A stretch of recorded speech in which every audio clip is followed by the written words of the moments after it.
د کوټې اوسیدونکی یم مراد مې نوم دی. جی نو بس دغه 300-350 روپۍ خرڅېږي چې پینډۍ ته هم لیږو چې کم ځای مارکیټ ښه اسلام آباد ته پینډۍ ته د کراچۍ ته. زما نوم شیر علي دی، هم په کوټه کې د محله کریم آباد کې پاتې کېږو. دغه په دې خونې کې رارسي د دې څه داسې نورې میوې نشته او دلته خلک ډېر زیات خوښوي. پنجابیانو نن دلته په دې باغ کې کار کوي، پنجابیان هم راځي، دا هم خلک راځي، د کلي دا خلک هم راځي او په پینډۍ کې هم ډېر زیات خلک خوښوي. زموږ دا ډبرې مارکه ده او دا په پینډۍ کې انشاءالله په ټول په ټاپ باندې دا ټول خلک ډېر زیاته خوښوي.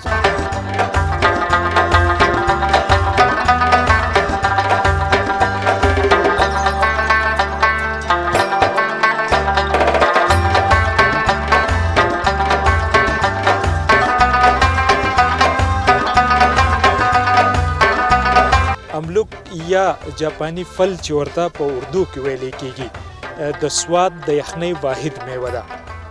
د خپل ښایسته رنګ او خوږې ذایقې له کبله دا د مقامي خلکو سره سره د دې ځای سیلګري هم ډېر زیات خوښوي. خو ولې د سواد دغې خوږې میوې ته د نورو میوو په رنګ په مارکیټ کې هغه ریټ یا هغه حیثیت نه میلاویږي. مظفر شاه، MP نیوز، سواد.